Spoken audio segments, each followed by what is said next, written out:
Lagos Traffic Radio 96.1 FM. Maritime today is the program we set for the conversation, but quickly touching down on all the areas that we're covering. I did tell you that Lagos-Ibadan Expressway is still receiving with a good vehicular flow. If you're coming into Lagos, Beja, connecting Secretariat, 7-Up, Chinatown, all the way to Alakbere, and even to the Third Milan Bridge, all flowing pretty well. Same for the return journey as well. Ikorodu Road is also faring pretty well at this time. No major worries driving through those corridors. Lagos-Abeokuta Expressway, not bad at all. And we did talk about the breakdown at Olugbede. That's within the Egbeda corridor. But no major worries. I understand it's being attended to as well. So we'll be serving you more helpings as they come in from time to time. All right, so on the program this morning, we are enhancing Nigeria's logistics sector. Lessons from the World Bank's Logistic Performance Index report. And we're doing this because when we talk transport and logistics, they are inseparable twins, by the way. But then there's a lot that we can look at. And that is why I've gone in search of a logistics expert to take us through this and let us understand better what we need to do to improve Nigeria's economy by focusing on the logistics sector. Joining me on the phone line this morning, Dr. Obiora Madu is Director General, African Center for Supply Chain, and is also the immediate past president, Association of Outsourcing Professionals of Nigeria, AOPN. Dr. Obiora Madu, good morning, sir. Good morning, Victor. And how are you doing? Very, very good. Very good. All right, so let's jump on the subject right away. So the World Bank's Logistic Performance Index report, the last one we had, talk to me, what did it look like for Nigeria? Okay, let's start from what it is actually so that viewers will understand where we are going. Yes.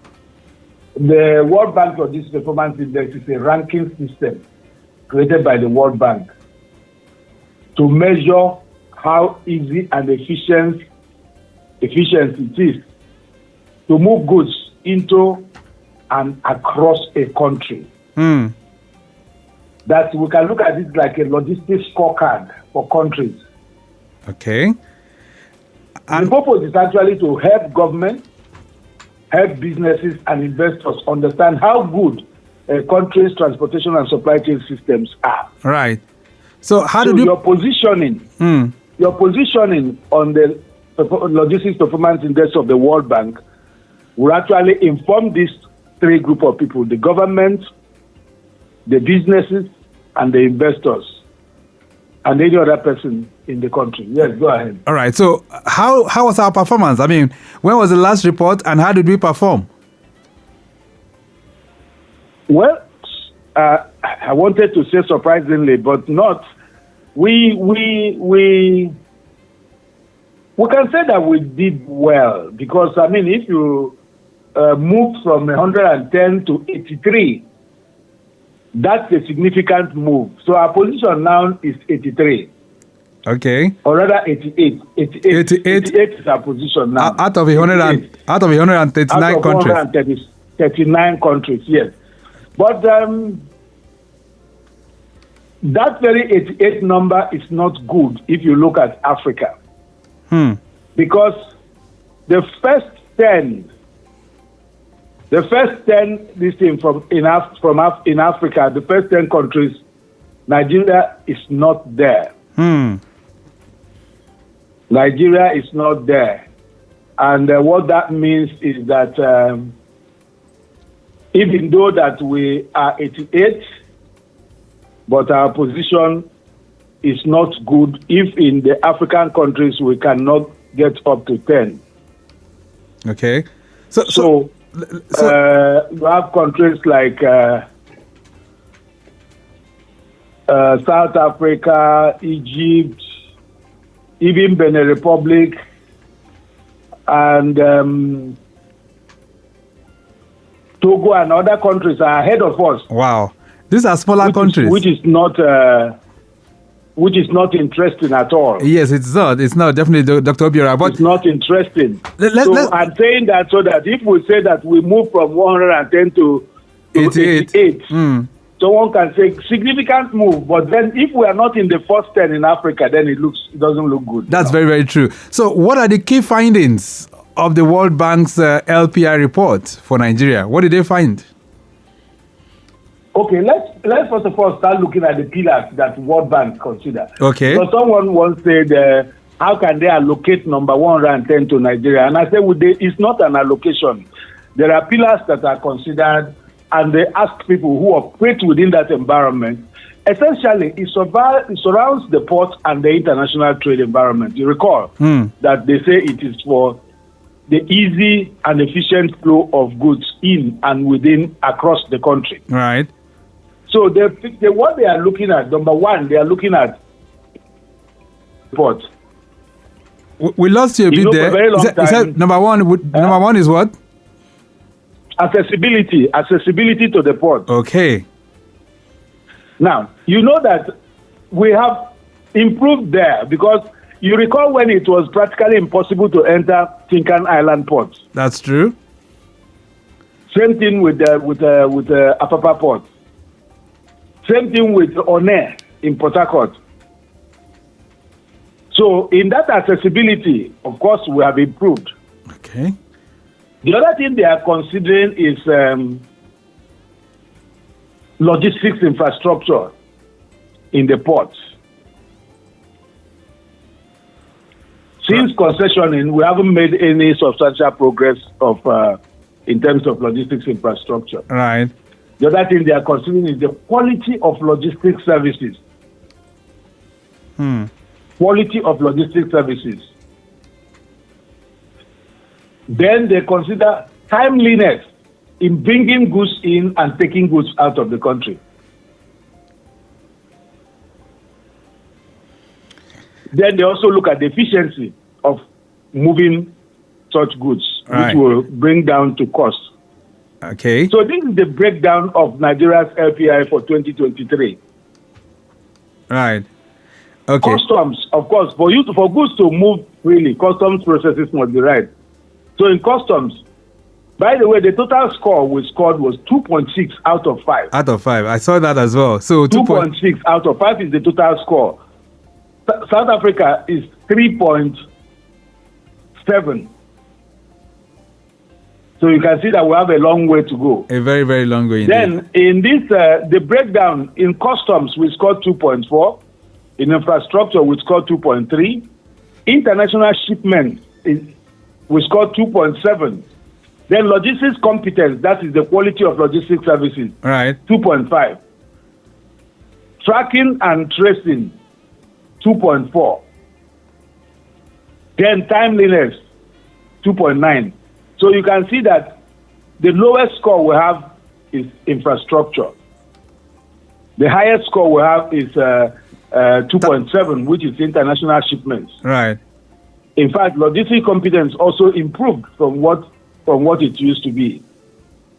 Okay. So this is it. This is the position. This is where we are, and it's a pointer to a lot of things that if government can take a look at this and prioritize, it will be easy for us to move on top of at least the African countries. Right. Let's look at the reasons why some of these are major challenges. And we have the logistics sector, like you just talked about right now. Infrastructure might not be sufficient, little bit of improvement here and there.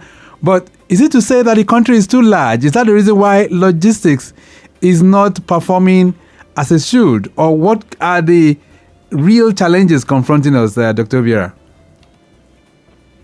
I don't think it has anything to do with the size of the country. We're not the biggest country in the world in terms of land size. That land size is even an advantage in terms of agriculture. But then that is not the challenge. I think the challenge is actually understanding what we are facing, understanding that logistics drives the world.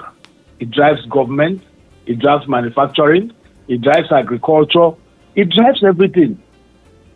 So if something is that critical and you do not recognize it, at least by way of creating a logistics policy to guide how you move on it, then there's a problem. I'll give you an example. All right. What the world is talking about in logistics and supply chain now is integration. Integration will give you a seamless flow. But here, we have Ministry of Transport, we have Ministry of Aviation, we have Blue Economy. All of them are modes of transport. Then when you start thinking of intermodal and multimodal, Right. then you have to bring them together into one place. So, but that's not what we're doing. So it's not because of size of the country. I think it's because of for about 15 years or thereabout, you have not been able to come up with it. Only transport, we're not talking about logistics, because I don't agree we should have a transport policy. I think we should have a logistics policy. All right. But even that transport policy, you have not been able to come up with. Which is quite unfortunate, because I know that's a conversation that's been on the national discourse for quite a while. They've been having the document, back and forth. Sometimes it's going to be signed today, tomorrow is not getting the approval. So that's a major issue. But how can we now address this kind of gaps? There are lots of infrastructural gaps, Dr. Obiora. How can we improve on it? Victor, if you had a policy, it will give you a guideline. It will prioritize the thing. The worst thing that lack of logistics infrastructure does to us is lack of competitiveness. It's lack of competitiveness. So what that does, so if we look at it as, okay, which logistics infrastructure can we touch and improve competitiveness? Hello. Okay, just a second. Dr. Obiora, 1 second. Let me take this live call that's coming in. Hello, Raphael. Hello, Victor. Good morning. Good morning, Raphael. The update of the earlier reported incident here at Alapere, where we have the slab that falls on the road that check about 50% of the road in what Oworo. I want to confirm to you that the effort has been placed on it, and all the affected content has been cleared off the road and kept aside where it does not have effect again on traffic. Okay. So at this moment, the road is very free for the motorists to fly. Very good. Very good. All right, Yeah. Raphael, I'm still standing by for any further updates. I would appreciate that. Thank you so much. All right. Okay, so earlier on there was a breakdown there around the Alakpere in Wotia Oworo, but of course he says it has been cleared, the content equally cleared as well, and that normalcy restored to the traffic within that particular corridor. Dr. Obiora, so you are saying we need to understand some of the things that are required for logistics infrastructure. Just give us an idea. For those who might not know, what are the things that we need to put in place for us to have it better with the infrastructure? We need to invest in roads. We need to invest in the ports. And we need to invest in rail to improve movement. Do you know if your rail is working, you will take so many tankers and so many trailers out of the road?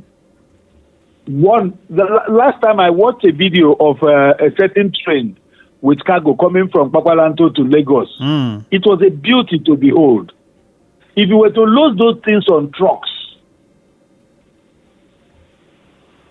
you know how many trucks that will be involved.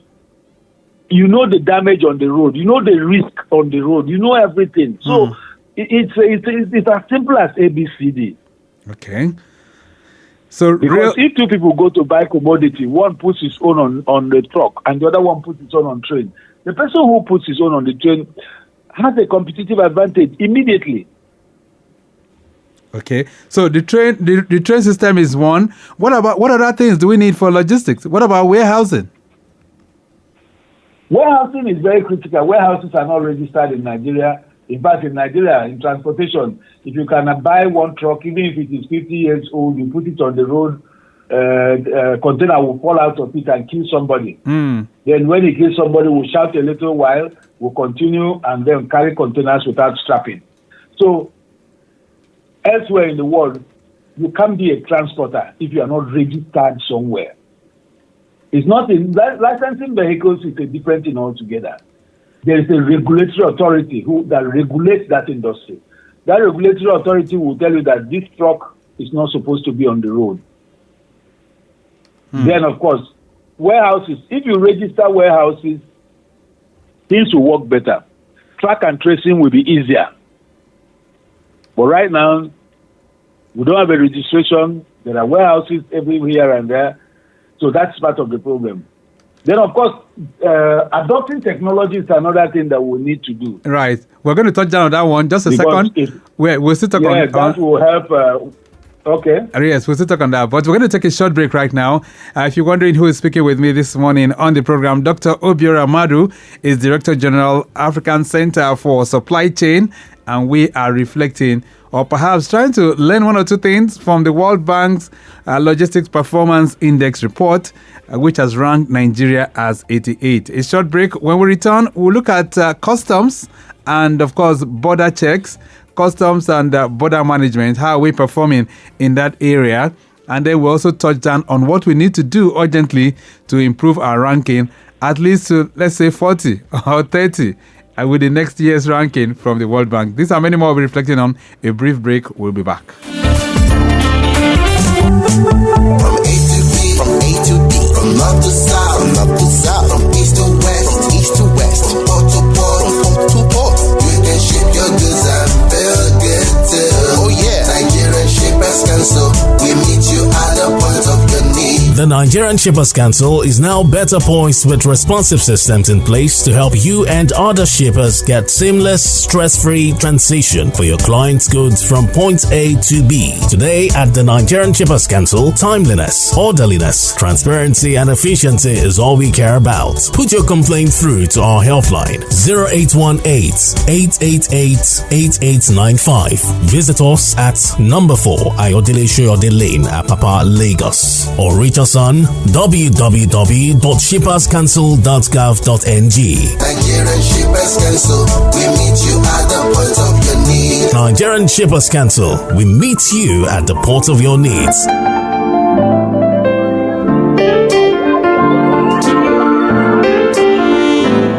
Lagos Traffic Radio 96.1 FM. Maritime today is a program, and this morning we're looking at Nigeria's logistics sector, lessons to be learned from the World Bank's Logistic Performance Index report. And joining us on the phone line, I have Dr. Obiora Madu. He's Director General, African Center for Supply Chain. Let's get back to the conversation. So we're talking customs and border management. Dr. Obiora, how can we improve on custom procedures and also reduce clearance times for imports and exports? Because I know the score that was given to us was something in the realm of 2. Was that 2.4?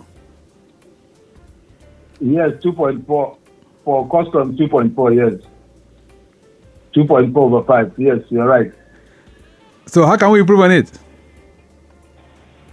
You see, the KPI of customs is how fast and simple are border checks and clearances. How fast and simple can goods move in and out of the ports and the border? That is it. So how can this be done other than applying trade facilitation? By reducing level of documentation, making life simpler for those who are doing business. Paying more attention to trade facilitation than revenue generation. Because at the end of the day, it is these goods that are being cleared and forwarded that actually create those revenue that are gotten. So, okay. How fast and simple people clear. Just a second. Of technology. Just a second, Dr. Obiora. I think we have a call on the line. Let's see if we can take this call. Hello there. Good morning. Okay. Yes, good morning. All right. What's your name? My name is Kelvin. Kelvin, how are you doing? I'm very good. Okay, let's hear from where are you calling from, Kelvin? I'm calling from Festac. Festac. All right, Kelvin, what's your contribution this morning? I just want to ask Dr. Obiora, what will it take for Lagos, for instance, to become a regional logistics hub, just like we have in Dubai or even Rotterdam? So what will it take? Okay, all right. Thank you so much.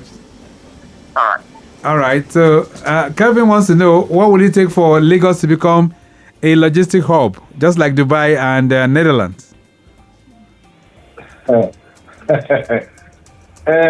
You see, first of all, I think God created Lagos to be a logistics hub. by our geographical location. Okay. I think we're just the ones that denied ourselves the opportunities. Right. I mean, I think it was 2 years ago or thereabout that when I read that Togo is now the logistics hub of West Africa, it was. I don't know whether to say it was a shame or it was annoying. Right. Because actually, naturally, we were endowed. But you see, that's why comparative advantage without a competitive advantage means nothing. So we didn't do what is needful. At some point in time, the draft of our ports were low. So certain level, this ultra-modern vessels cannot come in. Then processes, how long it takes, the dwell time of vessels on the port. All these things affect. That's why if you are bringing something from China to Nigeria and then from China to Accra, they will pay less than we do. Even now, if you buy a ticket to London by air in Nigeria, go to Ghana and buy the same ticket, you get it there at a cheaper rate. It's inefficiency. We have to drive it out of the system if we want to improve. All right, let's quickly touch on drive out inefficiency in the system. Right. If you do not position yourself to take advantage of your geographical location, someone else will. We take over. That's quite unfortunate. All right, we have some messages here for you. This one says, "Good morning, Lagos Traffic Radio. Thank you for the amazing shows and topics you bring on air. Please, Dr. Madu, looking at other African countries, say Kenya or South Africa, what are they getting right that Nigeria can learn from?" Chika Obi is sending that one in. Chika, thank you so much. Another one here says the LPI measures things like infrastructure, customs, and shipment timeliness. Where do you think Nigeria is struggling the most? Dr. Anyanwu is sending that one in. Dr. Obiora, I'm just running through all these messages so that maybe you can just touch on them very fast. Okay, just so don't take another one if you have. Let me take the first person. What did the first person say? Let me take them one by one. Okay, so he's saying looking at other African countries, say Kenya or South Africa. Answer that. I remember. Let me answer that. You see, Kenya and South Africa. South Africa, I wish it is possible to look at their ratings, but of course, the total score of 3.7 is a massive improvement on our own. Their infrastructure. Okay, you need to move closer to your phone. You need to move closer to your phone so we can hear you well. Okay. When you talk about infrastructure, there are two types of infrastructure. Okay. The hard infrastructure and the soft infrastructure. The hard infrastructure is the port, the road, and the rest of them. The soft infrastructure is the people and the quality of service. That also talks about the quality of their understanding of the services that they are offering. So that will help him to understand what we are going through. So if we can improve in those areas, like I said, that very particular element of our logistics competence, we even moved up. Right. It used to be more terrible. We have moved up. So if we can do something the lowest score is, I think it was logistics infrastructure. Which was 2.3. So if we can do a lot more on infrastructure, even the timeliness has improved. It's not good enough going by our score, but going from where we are coming from. So if we can continue the improvements that we've had that moved up from 110 to 88, you know that if we are making conscious effort along that line, next year we will have a better score. All right. This one says, "Good morning, everyone. Do you think the Nigerian government understands the strategic importance of logistics in driving GDP?" Francis is sending that one in from Okota. The last one I will take says, "Good morning, Victor.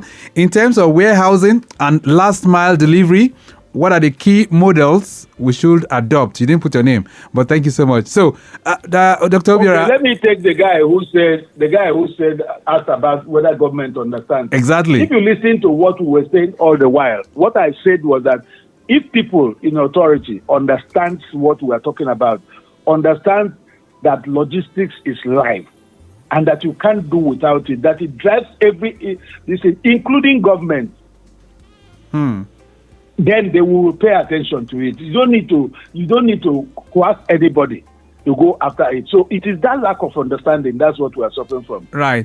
As to I think we missed out one question. The second question you read after the first one. Okay, which was let me go back to it. Really, I think we talked about. Okay, we're talking about what is Nigeria getting right in the measurement index, shipment, and all of that. And I think you've answered that in passing. No, I've answered that. Yes. So about warehousing and last mile delivery. The last mile delivery model. Yes. I think it's a long subject that we won't be able to discuss. But I just say to him that first of all, we said something about warehousing, that if we want warehouses to work, we need to register. We need to have regulation over the things that we do. If you don't have regulation and you don't measure performance, you can't improve on it and you can't manage it.